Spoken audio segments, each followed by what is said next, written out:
to us, that we are able to be here to just worship Him. Worship Him for who He is. In this Encounter 2018, all this praise and worship experience that God has so graciously given to us. When the young people here ask me about this worship experience or Encounter 2018, they say that I should speak just a short message to us. My mind was taken on a spin. What then must I talk about today? And the Lord led me to Genesis chapter number 28. In verses number 13 to verse number 14, about worship. And tonight I am just speaking to you about a man whose name was Jacob. Now Jacob made 3 special journeys in his life to go and worship. 3 main ones. And in Genesis chapter number 28 and verse number 13, just to lead us in our worship today, and then I do 3 comments, is this what the Bible says in Genesis 28 and verse number 13. And behold, that the Lord stood above it and said, I am the Lord, the God of Abraham your father, and the God of Isaac. The land on which you lie, I will give it to you, and your offspring. Your offspring shall be like the dust of the earth, and you shall spread abroad to the west, and to the east, and to the north, and to the south. And in you, and your offspring, shall all the families of the earth, including your family, shall all the families of the earth be blessed.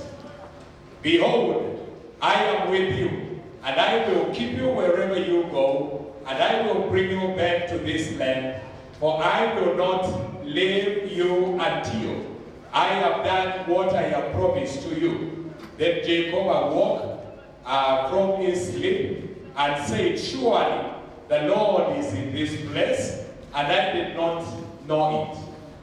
And he was afraid, and they said, how awesome is this place? This is none other than the house of God, and this is the gate of heaven. This is the gate of heaven. Jacob's 3 journeys, special worship journeys that he actually made. Now in this life is a life of journeys. And you yourself, you have taken journeys, and every journey has a purpose. Every journey has a purpose. But out of the many, many journeys that Jacob made in his long and eventful life, 3 journeys are very outstanding. 3 important journeys. They were so meaningful in his own life, even as he went out there and he made journeys to go and worship. Can you imagine a journey to go and worship? A journey with just one main purpose, to worship God, the God of Israel, the God of Jacob, the God, the creator of heaven and earth. So, this brief statement that I'm giving to you, or a message that I am giving to you, we see the 3 journeys that Jacob made. And then we'll try to identify with these journeys in our own lives, because God created you for a purpose. And the purpose for which God created you and me, the Bible says, is so that we may know God, and knowing God we may worship him. You were created to worship. Hallelujah. Just created to worship. And that is to worship God. But then what is worship? What is worship? Worship is when all that you are, all that you are, all that you'll ever be, sets out to praise God for who God is. When the whole of you worships, falls down, praises the Most High God, that is worship. And God created you and me so that you may know him, and in knowing God, that you may worship him. But today we are talking about an encounter that comes in worship.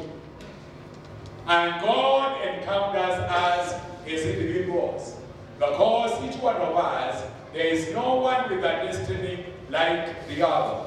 You have a destiny in God. And destiny is the very purpose for which God brought you into this world. Destiny is that which is written in the books of life in heaven. Why God allowed you to come into this world. Destiny is the very purpose for which you are here. Destiny is the very, very purpose of God having you in this world. And that destiny, the power of destiny comes when we find out why God has brought us into this planet, into this earth, and just placed us where we are. But why has he done that? So that we may know him.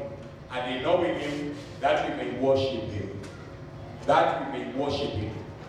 Because the greatest physicist of all time and philosopher, his name was Pascal of France. And this is what he said.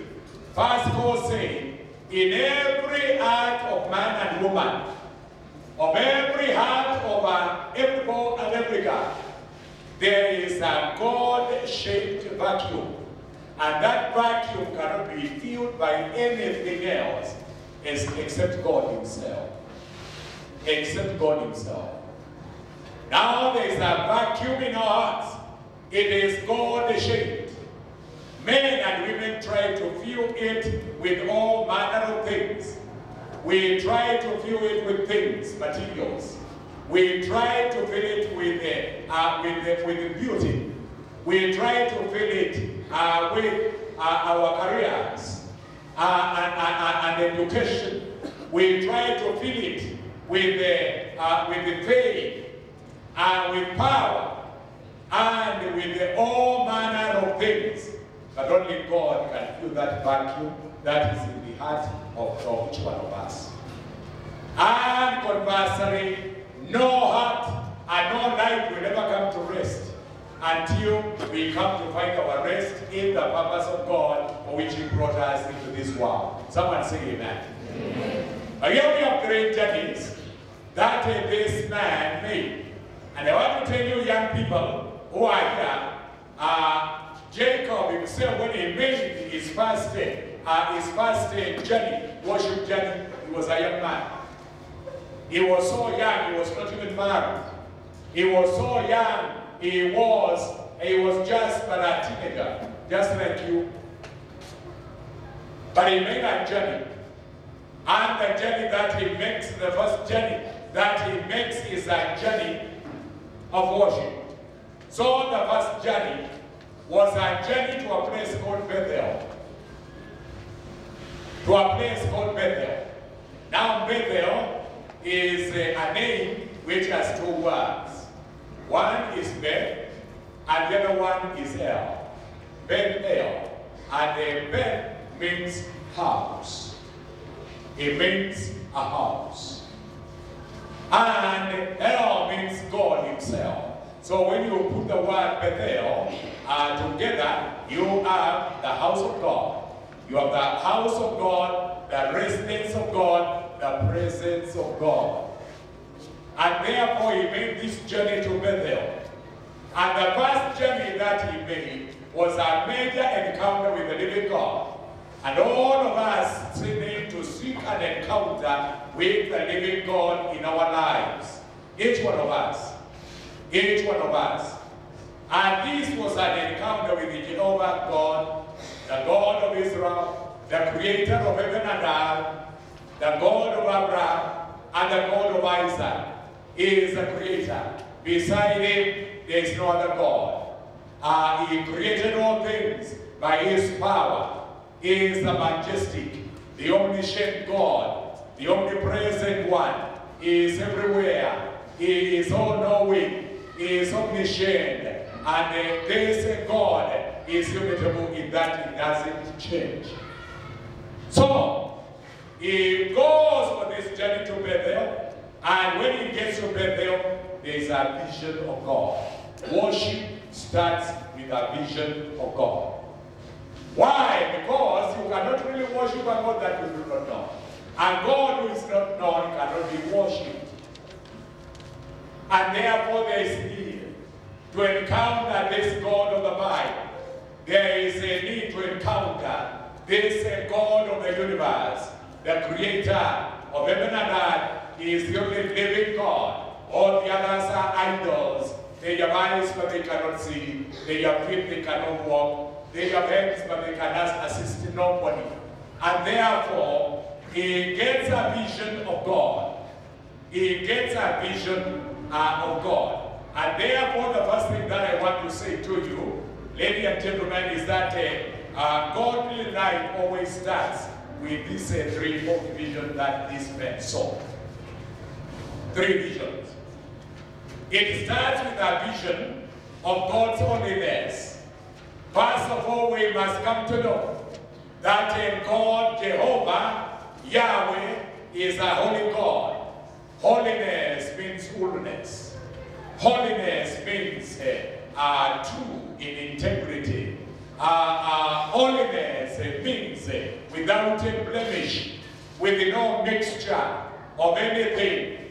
Holiness means real light, white light, as it were. And God is a God of holiness. He is holy. In him, there is no sin at all. Isaiah chapter number 6 and verse number 1. Isaiah the prophet saw the Lord. And when he saw the Lord, he saw his glory. And Isaiah exclaimed and said, he said, my eyes have seen the Lord.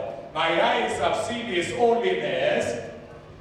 That is Jehovah, the living God. But Isaiah exclaimed and said, woe is me, for I have seen the living God. I am going to die. Why? Because I have seen this God. God is holy, and in him there is no darkness at all. We cannot come to God with hypocrisy in our hearts. We must come to him just the way we are, open as we worship him, just the way that we have done. By the way, the worship, this worship is excellent, isn't it? It has just been excellent, isn't it? Oh, thank you, ladies. The power. It's a long time since I saw a worship like that. So a vision of God's holiness. And when we see this vision, there is another vision that we must see. And that is the vision of his power. The vision of the power of God, the creator of heaven and earth. He is power. He is authority. And therefore he saw a vision of God's power. It is like the power that Jesus speaks about in Matthew chapter number 26 and verse number 62 to 65. Jesus was talking to Caiaphas. Caiaphas was the high priest. He thought that he had a lot of power. He thought that he had a lot of authority. And he felt that Jesus was finally in his own hands. But Jesus told him like this. He told the high priest that I tell you, high priest, there is no power that you could have had were it not given to you by my Father in heaven. And therefore, a vision of the power of God.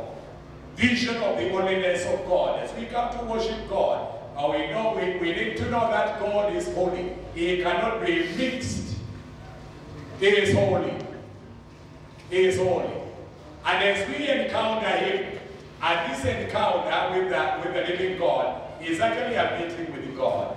Is when your heart meets with God, and that time is needed for you individually to actually have an encounter with the living God. When you have an encounter with the living God, he must save you. When you have the encounter with the living God, your life changes. When you have an encounter with the living God, your history changes completely. Changes completely because you have met with the living God. And therefore to proclaim or to want to worship God and you are not saved, you are not born again, it is not possible. It's a practical impossibility. Why? Because a God who is not known cannot actually be worshipped. And therefore, we may jump up and down, even in an encounter, but until your soul meets the living God face to face by faith, face to face by faith, you cannot worship a God you do not know, a God that you have never met. And that's why there's a necessity for each one of us to love the Lord Jesus Christ, to encounter him as a person. Because, ladies and gentlemen, God is a person. God is a person. And because he's a person, he can be encountered personally. A personal God can be known personally. And that's when you receive Jesus Christ into your life, we say that I am born again. I have a personal relationship with the living God. Only to come and find that why you are on this planet Earth was because God is seeking a relationship with you. A personal relationship with him. And a personal relationship with him begins with that vision of coming to know who is this God? Who is this God? The God of Abraham, the God of Isaac, and the God of Israel. This vision was a vision of compassion that resulted, the kind of compassion that Jesus Christ had when he fed the 5,000 men and women. When he fed them with only 2 fish and 5 pieces of bread, when he fed them, is because he had compassion of them. And this, our God, is a God of compassion. He has compassion upon our lives. He is compassionate upon your life. About your life. And therefore, as we seek him, as we say, I want an encounter with the living God, an encounter 2018, before the living God, an encounter is meeting God face to face, by faith, as an individual, as a person, because no one can know God for you, no one can get saved on your behalf, no one can know God for you. Every generation must seek for God for themselves, and every heart, and every spirit, and every soul must confront God at individual level, and then we can say that is an encounter of the living God. Jacob did not know God when he set out on this journey. Actually, he was on the run. He was running away from his brother Esau. And now he comes to a place called Bethel. As he comes to Bethel, he sees a vision of God, and there was an encounter. There was an encounter with the living God out there. My prayer tonight, even in this worship experience and this encounter 2018, is that you, as an individual, will confront God, will encounter God for yourself, for no one can know God for you. No one can worship him on your behalf. Only you can know God in a personal way, and it happens in Bethel, in the house of the Lord, in the house of God. Hallelujah. Then there was another journey.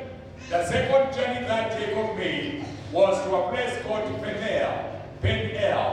And Peniel actually means an encounter with God. Because Peniel means face. The word Pen stands for face, and El means God. So, face, God. Meaning, he had an encounter with the living God at Peniel. In the Bible, in Genesis 32, and verse number 24, and verse number 30, he came, and this is the second journey, he came to a place called Peniel. Peniel, face of God. Face of God. A time comes when you must face God face to face. Either in this life or in the life to come. But each one of us must face God. For good or for bad. If you are not saved, a day is coming when you must face the living God as a person. And God's case has no advocate. And God's case has no advocate. Facing God himself in Peniel, we must encounter God on our own road to Damascus. The Apostle Paul, a persecutor of Christians, he was in the motions of persecuting Christians. But the Bible says on that road to Damascus, he encountered the living God. And Jesus talked to him personally. And he said, Saul, Saul, why do you persecute me? Saul, Saul, why do you persecute me? God knows you by name. He knows where you live. He knows your heart. He knows your life. He called Saul. Saul, Saul, why do you persecute me? It is difficult for you to kick the pricks. It is impossible for you to kick a sharp arrow with your bare feet.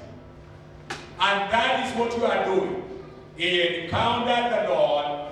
I encountered the Lord on the road to Damascus. There was a woman, a Samaritan woman. She went to fetch water at the usual time that she went to Jacob's well.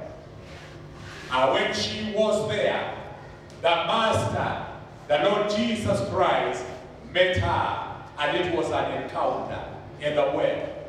So if you meet God on your Damascus road, or you meet God in the well in your Samaria, or you meet God at the altar of a church, or you meet God at the altar in your home, do not leave the encounter until you receive the blessing that only God can give.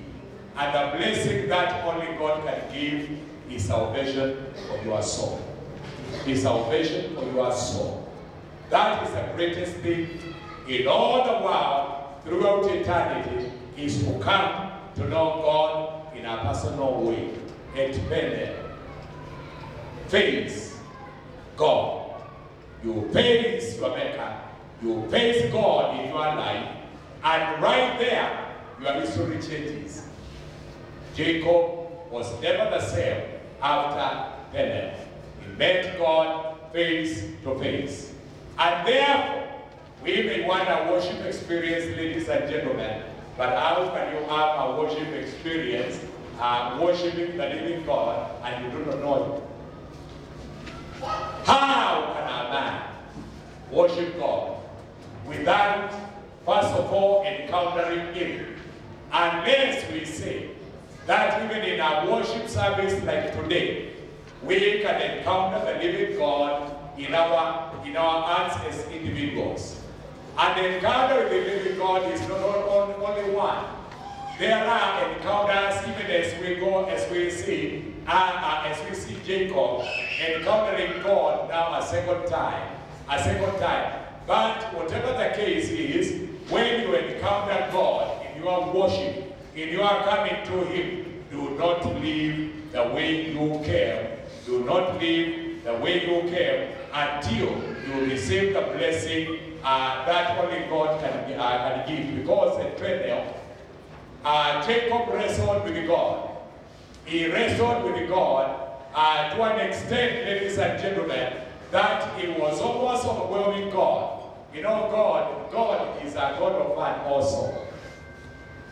Now, this is God Himself who has made Jacob. He is the God, the creator of heaven and earth. And Jacob means God. It is a person. It is a person. We call it theophany. He comes to meet this and he thinks this is just another man. And they enter into a match of wrestling. And they wrestle. And they wrestle. And this the mighty God pretends that he's actually overwhelmed by Jacob. When you confront God, God will come to you in a personal way, just like another person. He will stoop to where you are, to where your life is, so that you can have a dialogue with Him. He is the living God. And therefore, Jacob wrestled and wrestled. And when God saw this was really a great wrestler, God pulled the leg of Jacob until this hip joint dislocated. It came out. And God asked Jacob, who are you?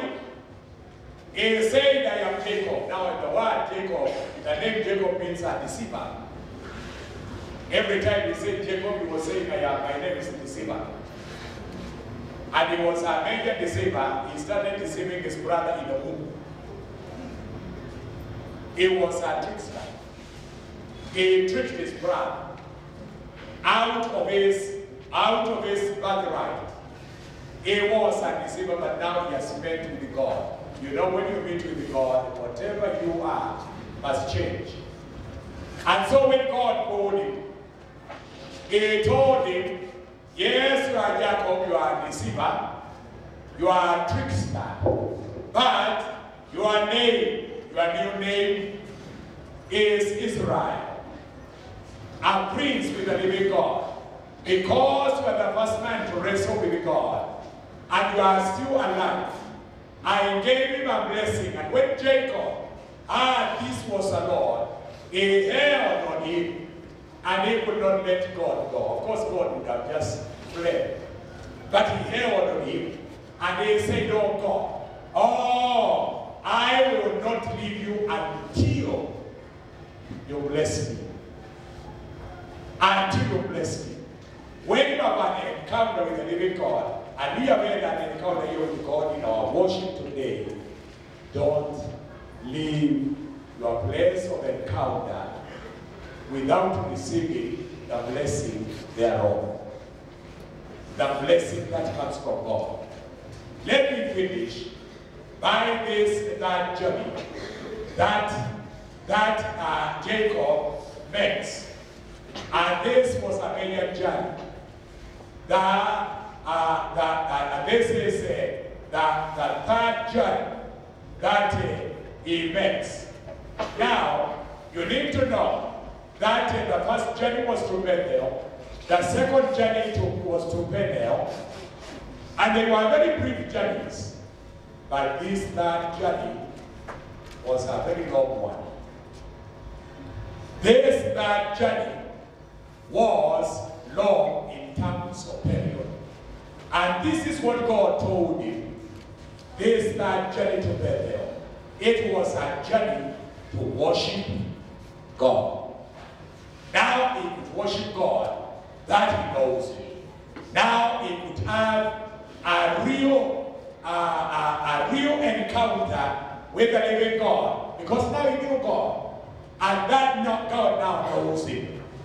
So God told him, He told him in Genesis 35 and verse number 1 to 3, God tells Jacob, now Jacob arise and go to Bethel and dwell there. Go to Bethel and dwell there. In other words, the first journey was brief. The second one to Bethel was also brief. But now, Jacob, go to Bethel and dwell there. Now, I want to end it this way. His first journey to Bethel and the stay at Bethel were very brief and very short. But his return journey to Bethel was to build an altar to the Lord, to worship God. To worship God, he was instructed to go and dwell there, and dwell there. And this is what I am saying, ladies and gentlemen. This question of worship experience is not enough. Can someone say amen? Amen. This worship experience is not enough. This worship experience of 2018, 2019, 2020 is not enough. Go to Bethel and go there. In other words, build an altar to the living God in your life. Become a worshiper. Perpetually. Become a worshiper all your life. Become a worshiper all the days of your life. Become a worshiper in the morning, in the noontime, in the evening, in the night, in school, in college, in your place of work, when you are young, when you are middle-aged, when you are old. Become a worshiper when you get married, when you get children, when you take them to school, when you are growing old, when you are waiting upon the Lord. Become a worshiper. Build an altar, a permanent altar to the Lord. Instead of journeys,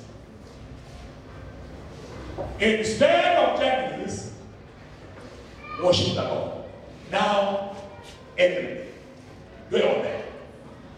Dwell there. Those are the instructions. Those are instructions. I think in the last worship experience that I spoke in this church here, I repeated the same thing that I said. I said to us who were there,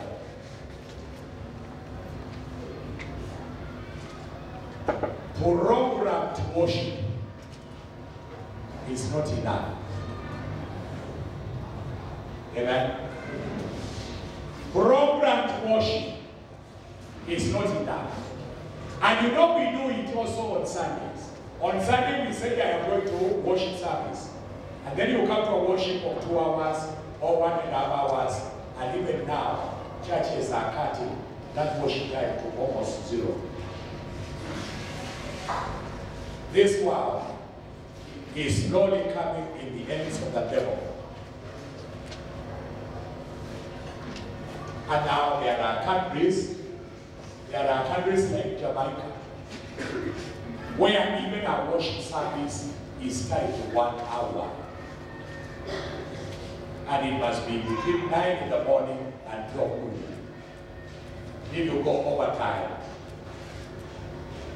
you are put into prison. Let me say Jamaica. And the presidents of Africa have been confronted with the same thing, and some countries have signed. Thank God for excellence to work together.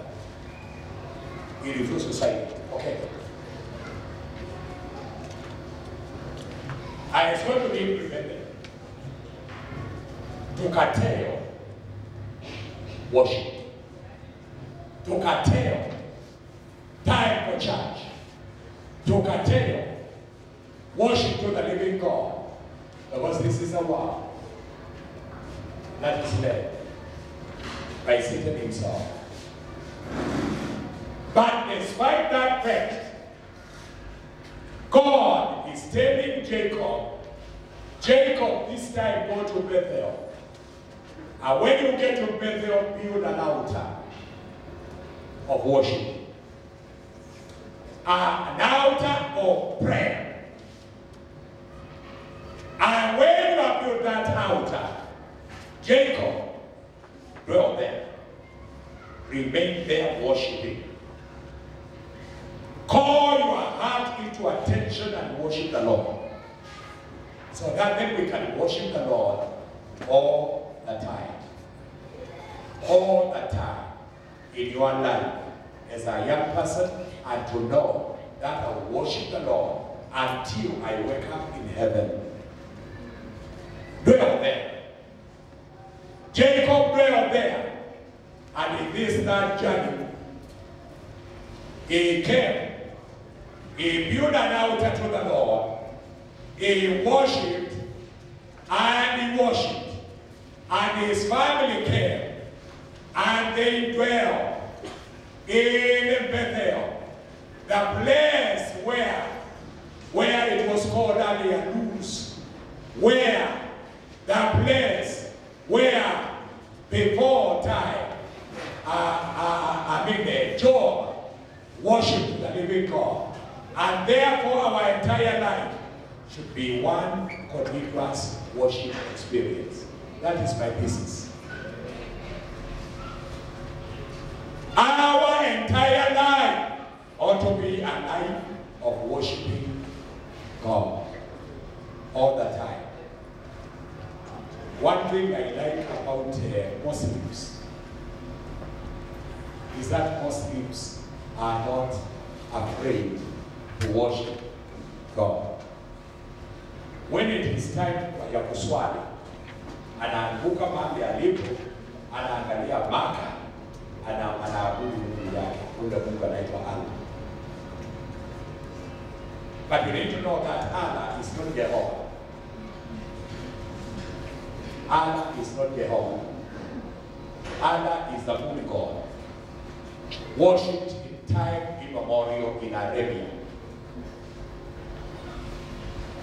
His sign is the moon.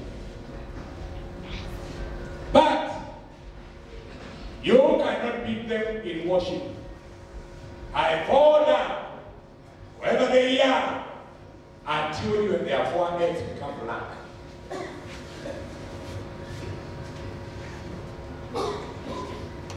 I really love them for that. I wish we can know the real God. And I have preached in Moses, in Iraq, the topmost shrines of the founders of Islam. But I told them I admire you because we are not afraid about your God. But Christians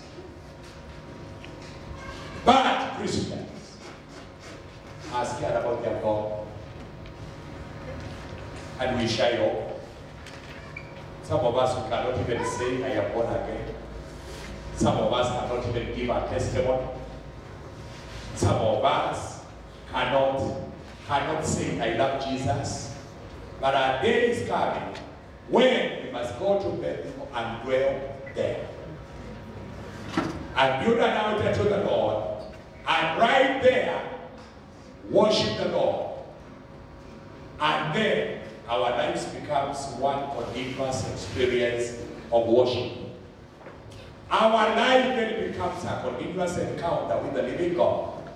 Now we may have highlights during the year, but when you come to worship the Lord from a continuous day of worship, when you are at looks to God, giving praise to God for everything. So worship is when all you are, when all that you are, all that you are, all that you will ever be, praises God for who God is. When you release yourself all to God, not because there is an encounter, but because you have chosen a lifelong worship to God, even Jehovah, because you have encountered Him in your life.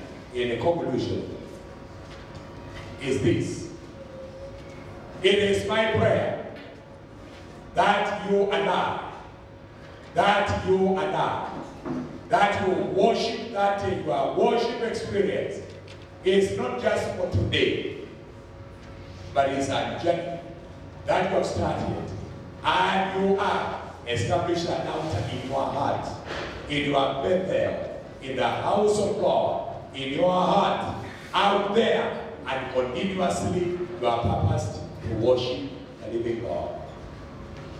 With all that you are, with all that you never be, worshiping God and praising Him for who He is in your life.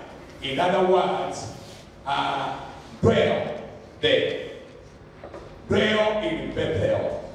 Dwell in Bethel, in the house of God. King David put it this way.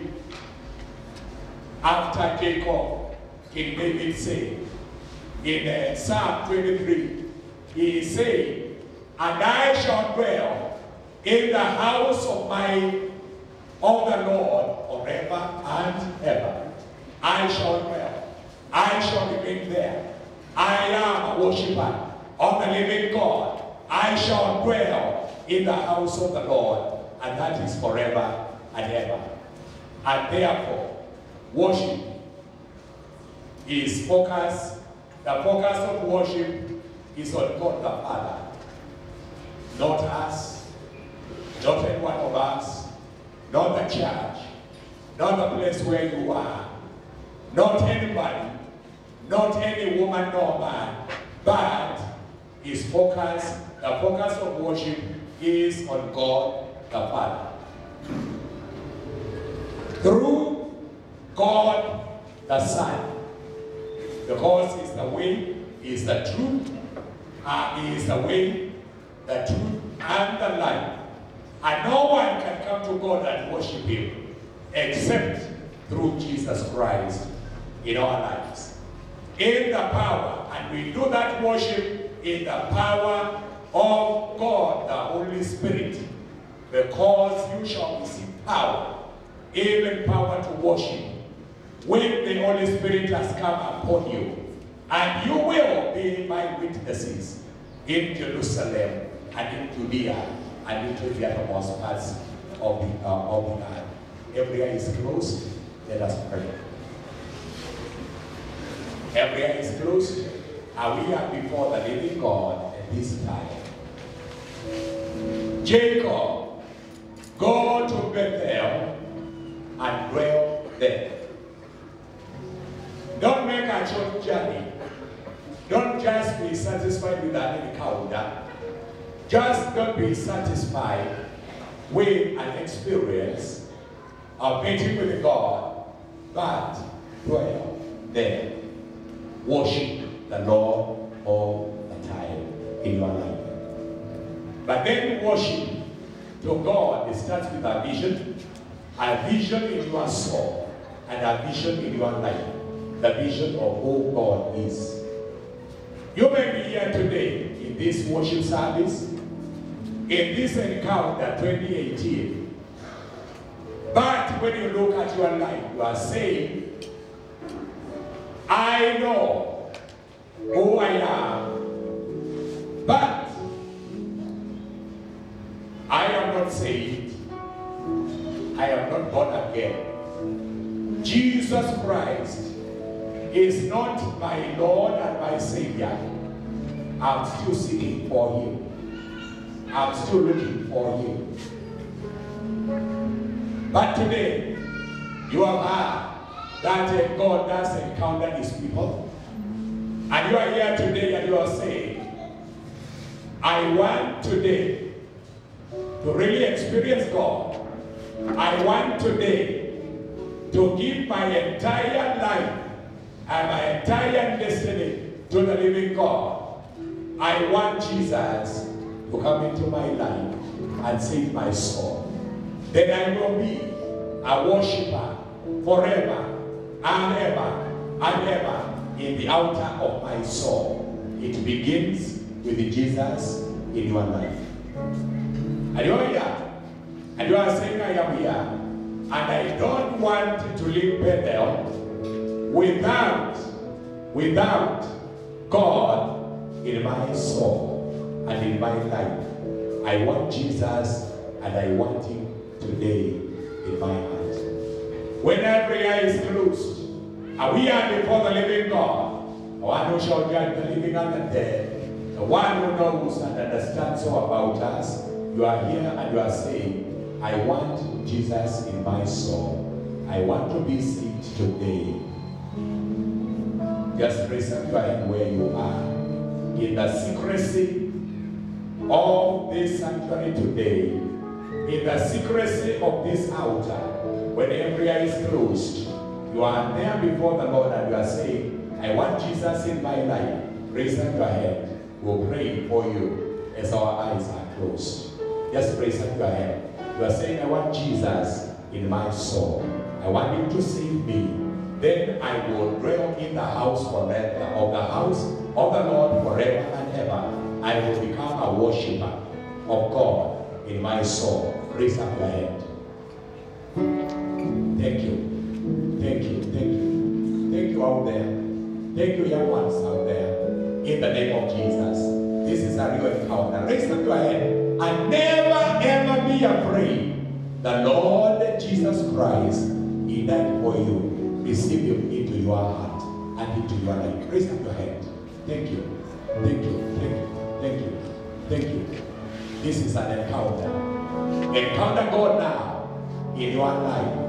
When every eye is closed and you are seated out there, you may be asking, then what must I do in order to be saved?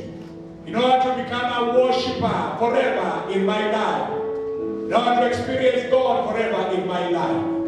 It is very simple. You are the gospel. You have raised up your hand. God has already calculated for you just. But now, you must open your mouth and tell Jesus to come into your heart, encountering him, becoming a true worshiper in the truth and in the Holy Spirit in your life. So you raising up your hands. Open your mouth without fear and tell Jesus this after me. After me. Just tell Jesus this. And you are born again here. You will want to join them to just assist them. As they said before the living God, they are going to become worshippers, permanent worshippers of God, experiencing God and encountering him, but now through worshippers in the spirit and in the truth. Tell God this. We are assisting you. You have raised up your hand, and there are many, many hands. Tell Jesus this. Lord Jesus, after me. Lord Jesus, I need you. I am a sinner, separated from you. I have been seeking for you. And today, I came to encounter 2018. And for sure, I have encountered you, the living God. Now, Jesus, I open the life, I open the door of my life. Jesus, come into my soul. Come into my life. Save me. Change me. Make me your child. Thank you, Jesus, for saving my soul. You are now my Savior, and you are my Lord. And now I confess with my mouth what I believe in my heart. Jesus Christ, you are my Savior, you are my Lord. From today, I worship you all the time. I will dwell in your sanctuary and in your altar and in your house forever and ever. Thank you, God. Assist me to proclaim you until you come. Thank you, Jesus, for saving me. Write my name in the book of life. And now, I am a child of God, born again, saved by the grace of God. And now, a worshiper of the living God. I will worship him in the truth and in the spirit. Thank you, Jesus, for saving my soul. Thank you, Jesus. You have encountered me, and I have encountered you. In Jesus' name, amen. My Father, in the name of Jesus, whosoever shall call upon the name of Jesus, the same shall be saved. And whosoever comes to you, you will never in no way turn him or her away. Dear Father, look at these lives. The lives that came to this encounter. But now, they are children of God. I pray, dear God, that they will never remember Encounter 2018. Because the greatest thing is to be saved and to know the Lord in our lives. Thank you, Jesus. You have done it in these lives. And now, Heavenly Father, I pronounce a blessing. I declare a blessing upon these lives. In the name of Jesus. In the name of Jesus. As many as has come to this encounter, living God, God of the living, assist them. In the name of Jesus, in the name of Jesus, bless their lives, fight their battles, fight with those who fight them on their path, and those who undermine them, in the name of Jesus. Thank you, Savior, for saving. Thank you, dear Father, for encountering us, because we are dwelling now in Bethel, and that is forever. In the name of Jesus, amen and amen and amen.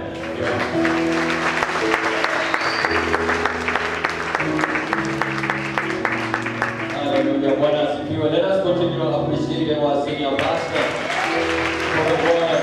Nobody simama. Let us stand in the presence of God.